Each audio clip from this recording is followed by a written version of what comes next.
Hello தம்பி, உங்க அம்மா ஹாஸ்பிடல்ல சேர்த்துறாங்கப்பா. என்னாச்சு? மயக்கம் போட்டு விழுந்துட்டாங்க. எந்த ஹாஸ்பிடல்? OM hospital. கொஞ்சம் சீக்கிரம் வாப்பா. நான் வரேன். ஹலோ பரத் மச்சான் சொல்றா. மச்சான் அம்மாவை ஹாஸ்பிடல்ல சேர்த்துட்டாங்களா? நான் வரத்துக்கு கொஞ்சம் லேட் ஆகும். நீ போய் கூட இருக்கிறேன். ஐயோ மச்சான், நான் ஃபேமிலியோட படத்துக்கு வந்துருக்கேன்டா. நான் வேணா முடிச்சு நாளைக்கு காலைல வந்து பார்க்கட்டுமா?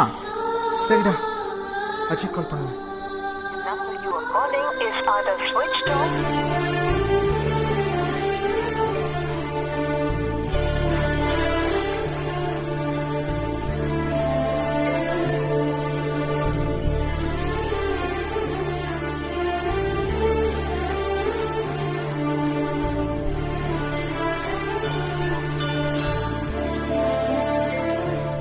அம்மாக்கு எப்படிடா இருக்கு? ஒண்ணுடா, சின்ன மயக்கம் தான். டிஸ்சார்ஜ் பண்ணி ரொம்ப தேங்க்ஸ்டா. என்றும் நட்புதான் உயர்ந்தது 10 படி.